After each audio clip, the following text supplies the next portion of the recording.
बिहार के लाला, भोजपुरी के आन बान शान, लंदन हो चाहे मॉरिशस, दुबई चाहे छपरा, छपरा एक्सप्रेस हम सब के बड़े बॉस खेसारी लाल यादव जी, जोरदार तालियां। Please give them a big hand.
हम चाहेंगे सबसे पहले खेसारी भाई का स्वागत कामेश्वर साले जी करके।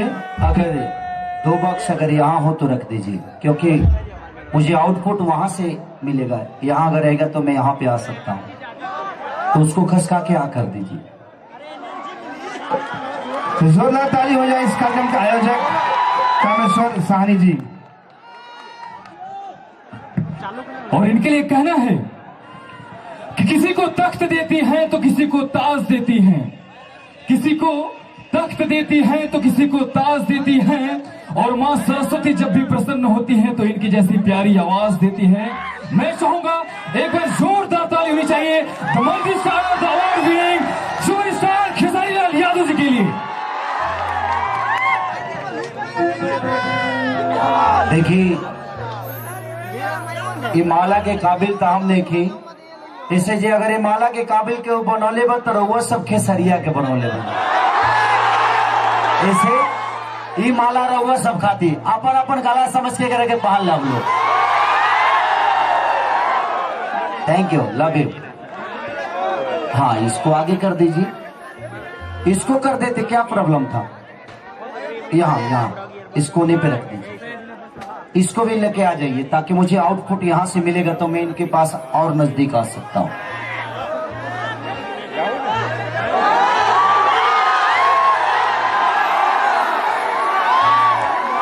कुछ ऐसा कर कमाल कि तेरा हो जाऊं। ये काम करिए। हेलो हेलो भाई जी, इनको रोकिए मत, ये है तो मैं हूं। हाँ तो भाई, अरे लव यू, लव, अरे लव। ये ऐसा एटीएम है कि ये नहीं आएंगे तो मेरा मन ही नहीं लगेगा, इसीलिए 500 से नीचे कोई इधर नहीं आएगा। जितने 500 2000 वाले हैं जरूर इधर आ जाएंगे। आप लोग मुझे देंगे, मैं आपके घर तक पहुंचा दूंगा। फालतू में तू लोगों मनी ऑर्डर करवा, लेट पहुंची ना पहुंची हमारे लगे दे दे बोलो तो हम तुरंत पहुंचा दे। हेलो हेलो, मोनिटर का आवाज खोलिए थोड़ा सा।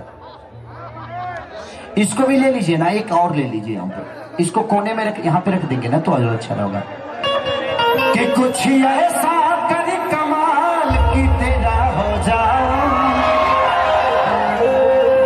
किसी और का हो फिलहाल कि तेरा हो जाऊं। एगो हमारे गाना रिलीज भइल बा,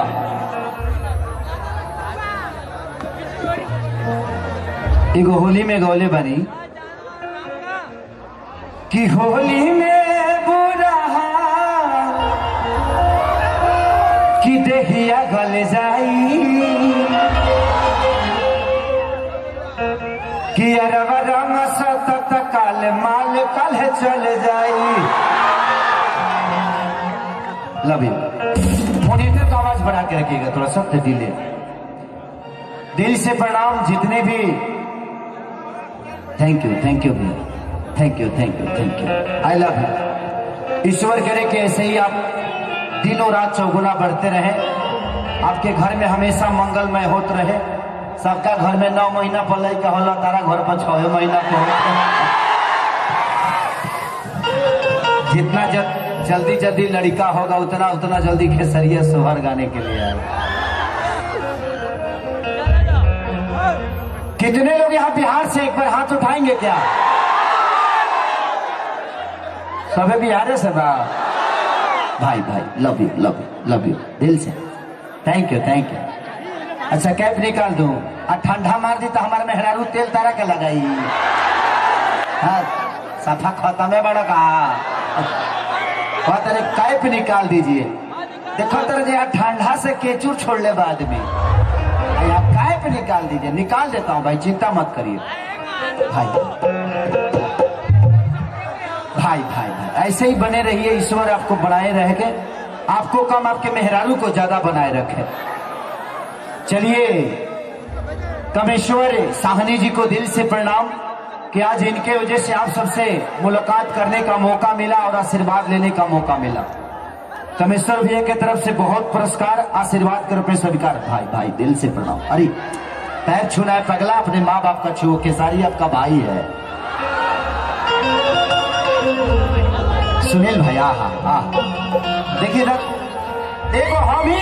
देखिए हम ही ऐसा कलाकार बनी कि हाथ में पैसा ली ले। स्टार भैया के बाद लोग पैसा ले हल बंद कर देला, काहे?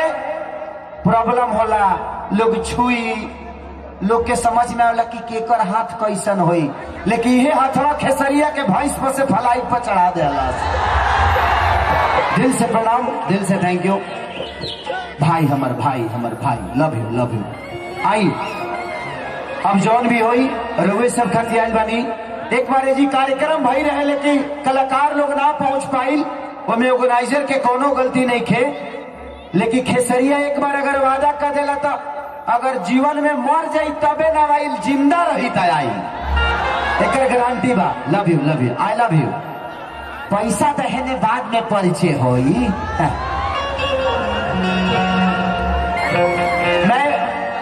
मैं बिग बॉस में गया था, आप लोगों ने देखा था शायद, मेरे जाने के बाद आप लोग बिग बॉस देखे होंगे। मुझे लोगों ने बोला कि खेसारी आप कुछ कर क्यों नहीं रहे? हम करे कि अगर माँ का गाली देना ही कुछ करना है तो सॉरी, मैं माँ को गाली नहीं दे सकता और किसी के सम्मान को ठेस नहीं पहुंचा सकता। अब पैसा है दिलो, बाद में लेगा भाव। ओके, थैंक यू। हम फिर बोला ले पैसा लेवे का होता। हाँ, जब फिर पैसा लेवे का होता खाली पैसा दे बोलो। एगो तो टिकट तू लोग कटा के बड़ा खेसरिया के प्यार करे खातिर।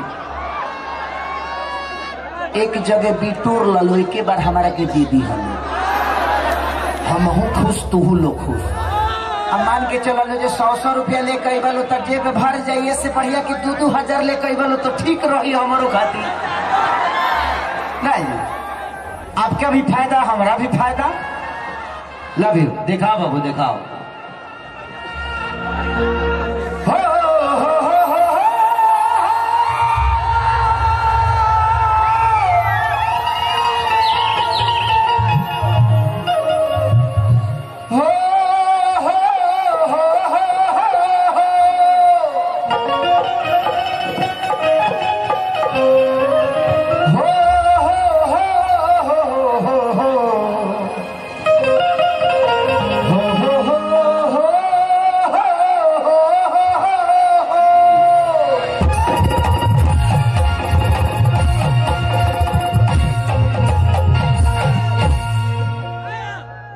मोनीटर बिल्कुल नहीं आ रहा है, मोनीटर में बढ़ा के रखिए थोड़ा सा।